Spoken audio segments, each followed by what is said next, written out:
Benjamin Netanyahu has declared an emergency across Israel. Iranian missiles have punched straight through the country's layered air defenses this week. The mayor of Tel Aviv now confirms that more than 1,000 homes in the city alone have been rendered uninhabitable. American radar and air defense sites across the Gulf have taken direct hits, collapsing the early warning window between launch and impact. Interceptor stocks are burning out faster than American factories can replace them. And tonight, 7 weeks into what the Pentagon is internally calling Operation Epic Fury, roughly $24 billion in American precision munitions have already been expended. This is not spin. This is not cable news hysteria. This is the Israeli state, in real time, admitting that the shield it spent 4 decades building is failing under sustained pressure. Over the next few minutes, I'm going to show you exactly how the interceptor math collapsed, why Israel's own chief of staff is quietly warning his cabinet that the army is breaking, and why the real winner of this war is not in Tehran and not in Tel Aviv, but sitting in Moscow. Here is what we know. The Pentagon launched Operation Epic Fury in early March, and according to the Payne Institute, in the first 16 days of that campaign, American forces fired 402 Patriot interceptors, 198 THAAD rounds, and 535 Tomahawk cruise missiles. Read that again. 198 THAAD interceptors in 16 days. That represents roughly 40% of the entire American THAAD inventory burned through in half a month. By week 7, the figures climbed higher.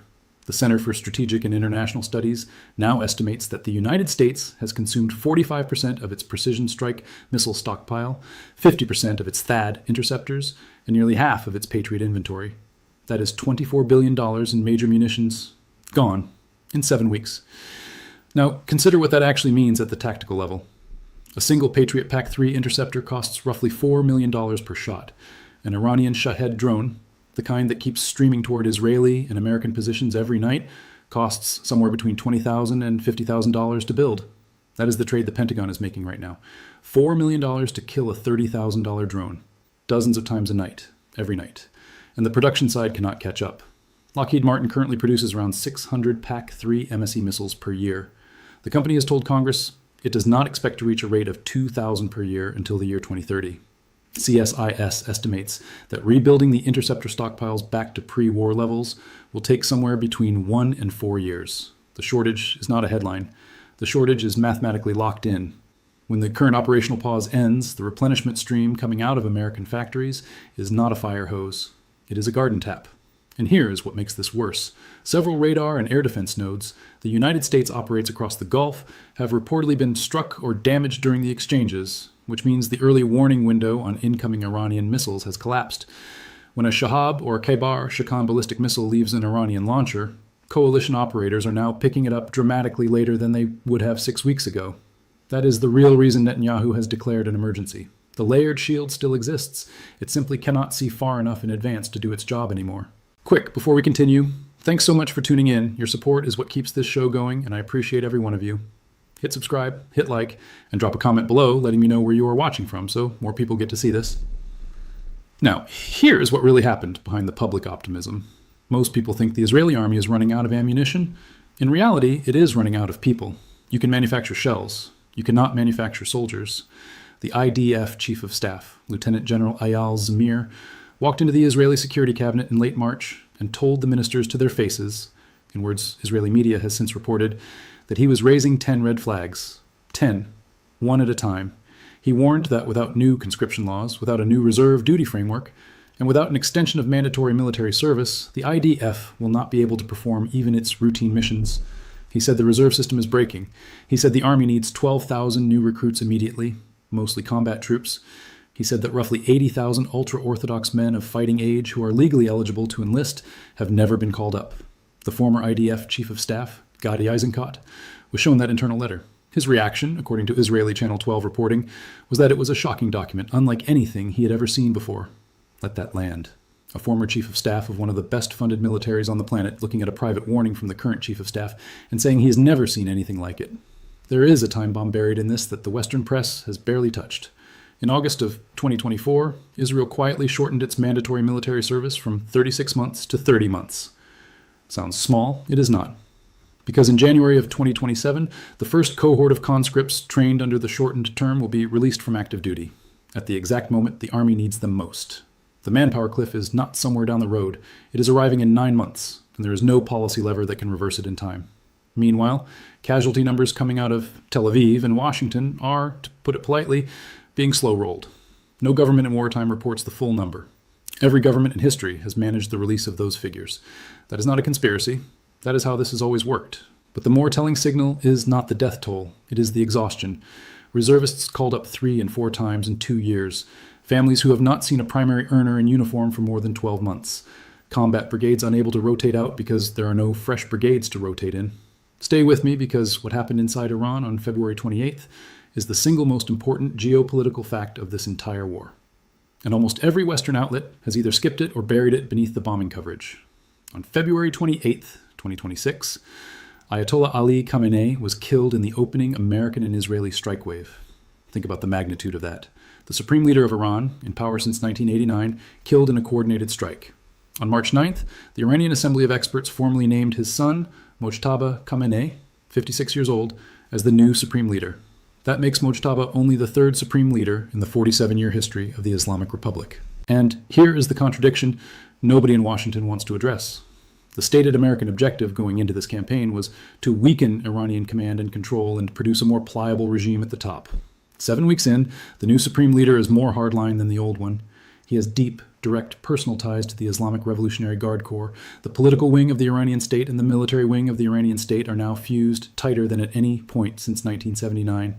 Tehran is still launching ballistic missiles. The bully strategy did not fracture the regime. It compressed the regime into a single fist. Why did this happen? Because when Washington publicly threatened to kill any Iranian successor it did not approve of, and Israel vowed the same, every moderate option became politically impossible inside Iran. Choosing a candidate Washington would have tolerated would have delegitimized the regime from within. So the Assembly of Experts picked the candidate Washington feared most. That is the irony of bully diplomacy. It always hands the other side its most radical option on a silver tray. Most people think Iran is on the verge of internal collapse. In reality, Iran has just been handed the most unified internal leadership structure it has possessed in half a century. And it was handed that unity by the very strikes that were meant to shatter it. We need to talk about what this war is doing to your wallet, because whether you live in Valencia, Mumbai, Memphis, or Tokyo, you are already paying for it. Crude flows through the Strait of Hormuz collapsed from roughly 20 million barrels per day before the war to just over 2 million barrels per day by March. Let that figure sink in. 90% of the crude flow that powers roughly half of global transportation cut off in a matter of weeks. Physical crude prices touched $150 a barrel. Middle distillate prices in Singapore blew past $290 a barrel. On March 11th, the International Energy Agency released 400 million barrels from emergency reserves, the largest coordinated release in the agency's history, more than double the 182 million barrels released after Russia invaded Ukraine in 2022, and it still was not enough to bring prices down to sustainable levels. Macquarie analysts pointed out that 400 million barrels equals only about 4 days of global production, or 16 days of Gulf crude flow. That is the depth of the hole the world is now sitting in. India imports about 62% of its 31.3 million tons of annual LPG supply, and most of it ships through Hormuz. Supplies in Delhi, Bengaluru, Hyderabad, and Mumbai have tightened to the point that queues have formed at distribution centers. The National Restaurant Association of India has publicly warned that sustained disruption could cost the Indian restaurant industry between 1,200 and 1,300 crore rupees per day. That is roughly $145 million per day, every day. And 70 to 75% of Indian restaurants depend on LPG to function. We are talking about an entire sector of the Indian economy, millions of livelihoods, hanging on a waterway over which New Delhi has no military leverage whatsoever. And here's the dimension no one in Washington wants to calculate out loud. Russia is the biggest winner of this war. Urals crude traded at $57 a barrel on February 27th, the day before the war began. On April 21st, it traded at 115. The Center for Research on Energy and Clean Air reports that Russian fossil fuel earnings in March hit a 2-year high of 713 million euros per day, with monthly tax receipts of 7.4 billion euros. The normal discount that Russian Urals trades at because of Western sanctions has evaporated. Gone. Former NATO Deputy Supreme Commander General Sir Richard Shurif said something on camera that should stop every defense planner in their tracks.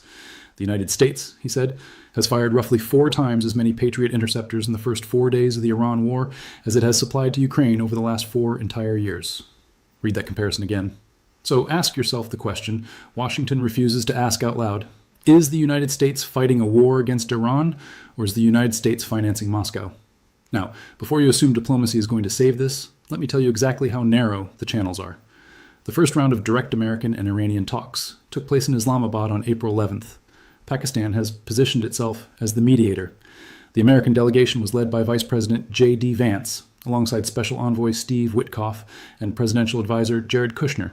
The Iranian side was led by Parliament Speaker Mohammad Bagher Ghalibaf, with Foreign Minister Abbas Araghchi on the second chair. That round ended without a breakthrough. A 2-week ceasefire was announced by the White House on April 7th. It has since been extended, but the core impasse has not moved. President Trump is demanding that Iran halt all uranium enrichment and surrender its existing stockpile. Tehran has rejected both demands flat. Iran is demanding, in return, the release of frozen Iranian assets and compensation for the damage inflicted by American and Israeli strikes. Washington has ignored both demands. That ceasefire has a known expiration date, and what happens at that expiration could restart a kinetic exchange. Neither side has the interceptors to sustain. When an American president says on camera that he is holding talks with Iranian leadership, you should ask who specifically is on the other end of that call. Because historically, when Langley or Mossad say they are talking with Iranians, they mean they are approaching colonels or mid-level bureaucrats inside the Iranian system in the hope of turning them. That playbook does not work against the Mojtaba structure. The Iranian intelligence apparatus has been hunting Mossad penetrations inside its own government for 20 years. This is not a new game to them.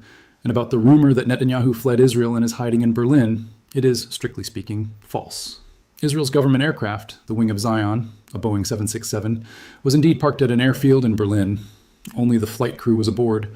German Chancellor Friedrich Merz's spokesperson, Stefan Cornelius, confirmed that Israel had requested the parking for security reasons.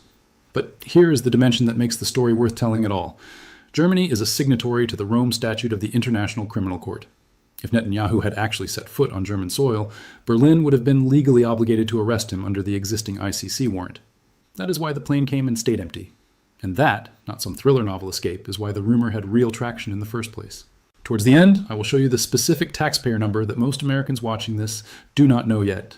But first, understand this. The war is expanding, not contracting. Hezbollah has continued firing rockets into northern Israel during this supposed ceasefire. The IDF has announced a second Israeli soldier killed in southern Lebanon within a 12-hour window, and senior officers have begun privately describing a yellow line along the Lebanese border that mirrors the lines drawn around Gaza.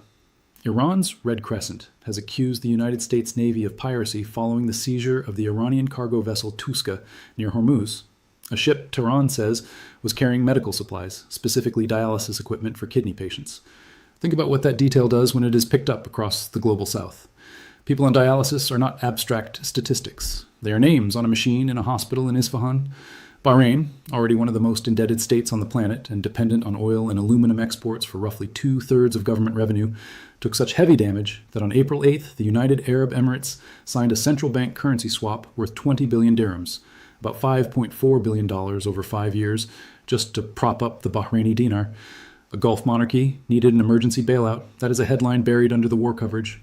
The Al Udeid Air Base in Qatar, the primary American Patriot forward deployment in the region, has taken significant structural damage from Iranian ballistic missile strikes, and the damage is now visible on commercial satellite imagery. More than a dozen Democratic members of the United States Congress have publicly urged the Trump administration to pause the deportation of nearly 12,000 Iranian students currently living on American soil, because returning them to an active war zone is, by definition, a humanitarian violation. That is a story happening inside American borders right now, and it is barely touching cable news. And here's the part that should concern every American taxpayer watching. Senator Roger Wicker, chair of the Senate Armed Services Committee, admitted at a public hearing on March 24th that the United States is burning $4 million Patriot interceptors to destroy Iranian drones that cost a small fraction of that. Days later, the Pentagon's fiscal year 2027 budget request landed. It asks Congress for roughly $70 billion for munitions alone, a nearly threefold increase over the previous year's request. Let me say that plainly. The same advisors who assured President Trump that this would be a short, surgical, decisive war are now walking back to the same Congress and asking the same taxpayers to triple the munitions budget, not to win the war, to survive its aftermath. That is a confession dressed as an appropriation. Share this video with anyone you know who still thinks this war has a clean exit. Because here is the reality, delivered in one rapid sequence. Iran lost its supreme leader and replaced him with a harder one. Israel lost more than 1,000 homes in Tel Aviv and gained 10 red flags from its own chief of staff. The United States burned $24 billion in precision munitions in 7 weeks. The Pentagon exhausted 45% of its precision strike stockpile and half of its THAAD interceptors. Lockheed Martin cannot close that gap until somewhere between 2028 and 2030. Crude flows through Hormuz dropped from 20 million barrels a day to 2. The International Energy Agency released 400 million barrels, and the price still climbed. Urals crude doubled in 8 weeks, handing Vladimir Putin a 2-year high in oil revenue. Mojtaba Khamenei is now fused with the Revolutionary Guard Corps. Hezbollah is firing rockets from the north. Bahrain needed a $5.4 billion emergency bailout. Al Udeid is visibly damaged in satellite imagery. Islamabad's mediation produced nothing. And a sitting United States senator admitted on camera that $4 million missiles are being used to shoot at $30,000 drones. Every one of those facts is verifiable. Every one of them is inconvenient. And not one of them appeared in the White House statement this morning. So ask yourself the only question that matters. Who actually wins a war in which the supreme leader gets harder? The interceptors run. Out, the oil doubles, and the only confirmed windfall is landing in Moscow? Thanks a lot for watching. I really appreciate your support. Join the discussion in the comments below. Let me know your thoughts. Who do you think is winning this war, Iran or the United States? Do you think this conflict is spinning out of control? Let me know. And please subscribe and like the video if you want to stay updated, and click the video on the screen to see another. I'll see you soon.